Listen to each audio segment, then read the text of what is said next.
环球大战线深入世界最前线，全球各地的观众朋友，大家好，我是叶思敏。节目一开始，我们先欢迎来宾陈立伟、蔡正元、蔡委员。思敏好，大家好。前国安会副秘书长杨永明老师。思敏好，各位朋友好。中华战略学会资深研究员张晋老师。主持人好，各位观众大家好。好，观众朋友，今天节目一开始，赶快来关心，因为现在呢，中东战事看起来真的是一触即发了。川普现在可能会来进行开战，正式进入倒数。伊朗方面也非常强势，现在说据传媒体报道，号召了1000万民兵之外，还手握这一种高超音速的武器，希望能够来做反制。如果再加上中俄的战力的话，他们会不会一起出手，还是会袖手旁观呢？中俄伊是否会一起来集体对抗美以？今天就这些议题，我们会一起的来做关心。好，今天3个开场活鲜话题，我们请来宾特别帮我们做解答。首先，川普已经点名了，他会做军事的介入，而且他说已经准备好了。那么另一方面，我们可以看到伊朗的街头现在因为示威暴动，所以造成了非常多人伤亡。美国已经喊话会对伊朗开战，难道进行正式的倒数了吗？第二件事情的是，伊朗号召现在传出1000万的民兵要展开全面的军事化镇压，针对这一些抗议人士，并且他手上握有非常多的武器，不管是有关于飞弹，或者是这些高超音速武器，还有无人机等等，能不能对以色列跟美国造成严重的威胁？今天就军事武器面，我们也会做一个比较深入的讨论。最后也会来关心在中俄这一场战役上面会怎么样选边站呢？今天这一些议题都会一起来做讨论。好，赶快来看到这是最新消息哦，因为是不是逼近了中东的战争临界点？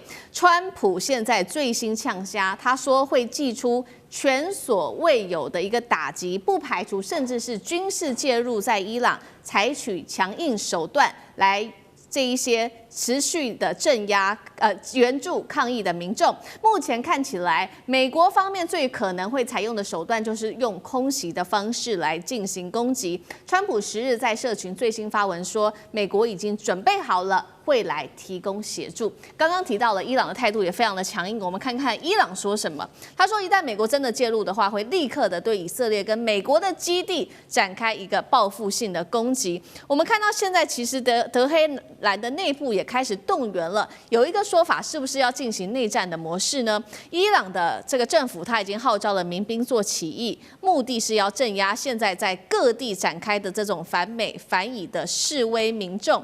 那么官方现在资料显示，伊朗境内的民兵人数已经超过了1120万人，是相当多的。会不会真的展开全面的军事化行动呢？这个都会值得观察。另外一方面，现在看起来伊朗它在加速盘点它的军事武器来进行战争吗？包括了飞弹跟无人机在做随时的待命。其实美国的国防部跟华府智库多名军事专家就已经盘点并且分析过有关于伊朗在飞弹跟无人机方面的战力。他们是这样说的，说伊朗拥有中东规模最大、种类最齐全的弹道飞弹库，甚至具备这一些洲际飞弹的潜力，并且可以透过像是一些法塔赫凯巴尔甚至尼什等型号，对区域就可以造成非常严重的威胁。今天我们制作单位也特别整理出了有关于伊朗它这些飞弹有哪一些战力是非常强的呢？比较有名的包括了这个法塔赫高超音速飞弹，曾经它突破以色列的铁穹，那么技术协同也被指说跟中国大陆是高度相关的。另外就是尼什系列了，它的射程约落在2500公里，现在正在研发的是可以射程涵盖到4000公里左右的。再来看到是伊朗的主力中程飞弹，就是流星等等，这一系列的这个飞弹武器都是美国跟以色列现在比较担心的部分。这背后有谁在做技术的支援呢？现在也直指是否有中国大陆的帮忙。来看到是中国撑腰，有关于伊朗的武器被美国报道说多次的运送了飞弹的推进剂关键原料高氯酸钠给伊朗，这个数量是足以让伊朗生产大约500枚的中程弹道飞弹的。纽约时报也报道说，伊朗目前手上握有数百到2000枚射程可直接威胁以色列的飞弹。所以节目一开始要来特别请教杨老师怎么看了？川普已经点名要空袭，甚至放话说他准备好了。代表美国对伊朗现在是要开战倒数了吗？刚刚讲到伊朗有这么多的武器，不管是他的民兵1000万民兵，或者是他的飞弹、无人机、高超音速武器，能够对美以造成实质的威胁吗？老师怎么看？先看伊朗内部的这个暴动哈，它刚开始的时候是经济因素，那物价、通膨，然后市场的整个混乱，当然也就结合了就是数十年来他们可能对于伊朗的哈梅尼政府，尤其是革命卫队掌控政治、经济跟军事实力，但是呢，贪污的传言不断，那连续的在就是政治上做这个操纵。伊朗相对的，其实在中东的穆斯林国家是有选举的，是民主的，那有选举制度，连他的总统都算是有意义的选举。所以这一次伊朗内部的这个暴动，现在看起来从经济上的暴动已经走向政治上的动乱。那会不会进一步变成国内的革命暴动？那我们现在在观察。不过官方的反应现在似乎是从军事到革命卫队，甚至要组织民兵，要开始在做镇压。我必须要讲，伊朗的这次暴动在时间点上，那对美国媒体、对川普政府，那真的是捡到枪。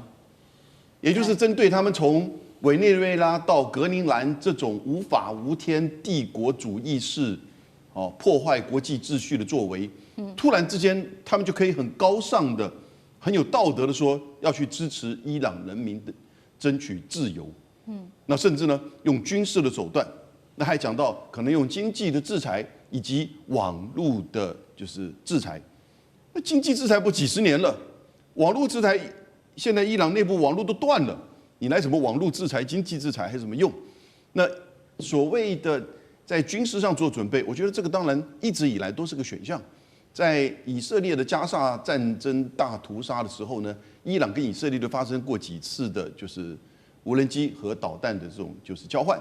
那到后来最近一波的时候，整个伊朗因为它量多，使得以色列的这个铁穹体系这个应付不暇。那很多的都市，像特拉维夫都遭受到这个困境，美国就出手，攻击伊朗的核设施。所以这个时候你看到美国攻击伊朗的核设施，是因为伊朗要发展核武器吗？当然不是。所有的其他的国家都知道，它距离发展核武器还有相当长一段距离，基本上是在解救以色列。现在呢，它基本上其实在解救自己在拉丁美洲的这些无法无天的作为，尤其是美国媒体，我看到美国媒体的这种对伊朗的情势已经铺天盖地的说到，好像是要挽救整个伊朗人民。现在这是一个最佳的这个机会，那至于川普是不是真的敢用，我觉得他可能要看情势的发展了。因为伊朗的政府，他现在已经毫无忌讳的去针对可能会危及到他们政权的这个暴动，采取镇压行为，这镇压可能会很血腥，没有错。那外力的介入，如果使得伊朗政权受到影响，甚至这个濒临灭亡的时候，他拥有的武器当然也会报复了。他要报复不一定要打以色列。以美国在伊朗周遭，就是波斯湾附近的空军基地，当然还有很多了，基地还有很多。所以这些报复有没有用，那是另外一回事。但他会报复。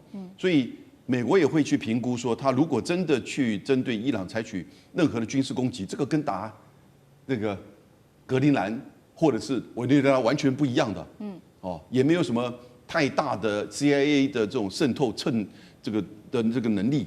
不过呢，他当然可以把持续就是伊朗内部的动乱继续的就是恶化。那会不会因此能够帮到伊朗的暴动去改变政府？我们也不知道。而伊朗如果真的暴动持续，政府更替的话，那下一步伊朗会走到哪里也很难讲。这个国家这么大的人口，那在这边这么的重要，拥有这么多的这个军事武力，未来的发展会很混乱。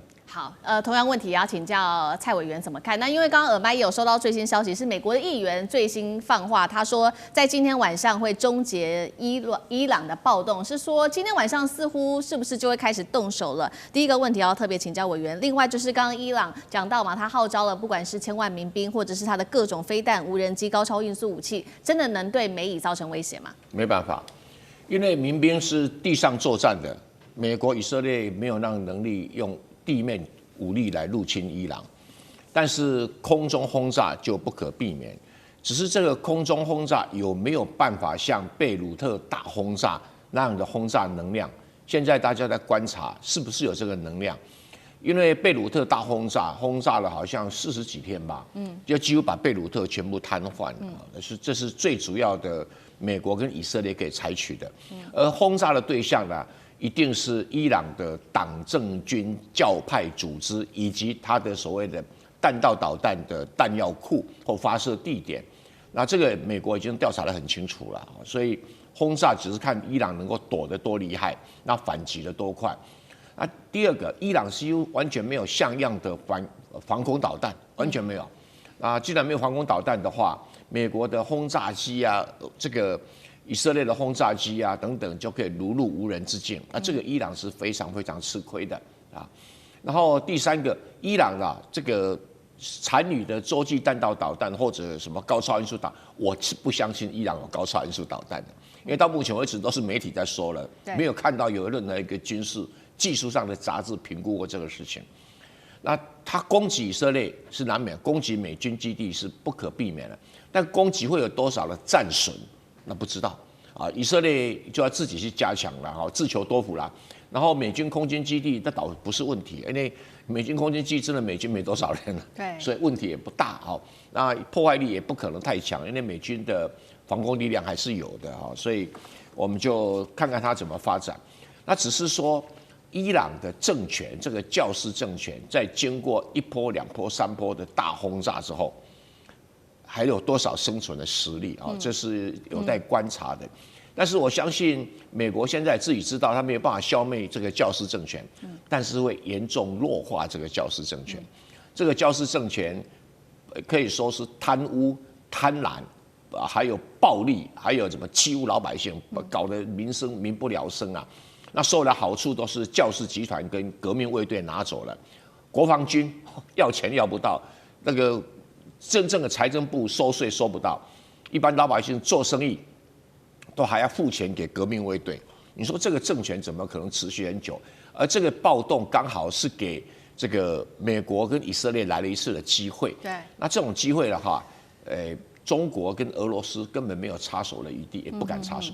好，所以确实这场暴动现在其实仍然在持续当中，给了美以可以介入的一个机会。我们帮朋友更新一下这场暴动目前的最新进度，其实已经有100人死亡，数千人被捕了。那么伊朗持续的是镇压、血洗多个城市，特别看到的是一些比较惊心动魄的画面，包括伊朗它的德黑兰急诊室人满为患已经急到护士都来不及做 CPR 等等，伤者大约是落在20到25岁的年轻人，目前看起来是最多的。很多人不管是眼睛啊中弹，或者是穿过后脑等等，非常的严重。现在伊朗的医院里面都已经挤爆了。我们也持续来看到中俄接下来的角色是什么，会不会来协助伊朗？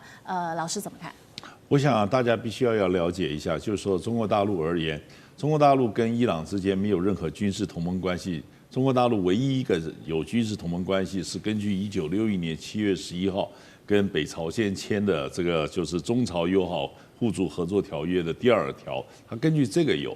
那其他呢，它可能有很多跟它友好的政权面临军事威胁的时候，其实他也从来没有去插手，甚至呢有这个华裔啊，像印尼排华，他也会直接跟印尼政府讲，你是在屠杀自己的公民，你知道，不是因为他是华裔，我们就应该有任何人。所以，中国大陆是这个不建立军事同盟，不去干预他国内政，然后也没有任何这个对于伊朗的条约内这个义务。但是呢，我是觉得大家应该审慎去思考这些消息。西方媒体不是我讲，在这个就是两伊战争，或者说是入侵伊拉克还有阿富汗，有太多的假讯息，而且有时候谎话编的到自己都不合理。你看这边镇压反美反以的示威那个民众，对不起，现在伊朗政权是美国的走狗，以色列的走狗，他去镇压反美，他巴不得你在那边做反美反以的示威那个民众。而且呢，我讲实在话，就是说。西方媒体所能转述的报道都是集中在首都德黑兰这一带，那是不是普遍性的这样有民怨或者民众的这样子，就是说这个抗争的活动呢？其实也没有到那个地步。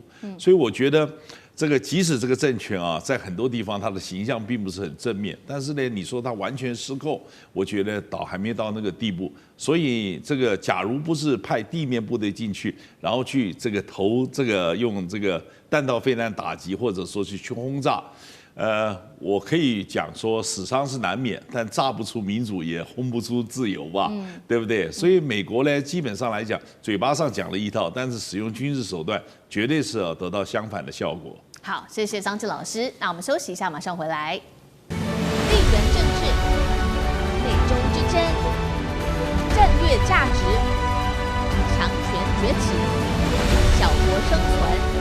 现在与未来洞悉事件走向，掌握世界脉动，全球观点尽在环球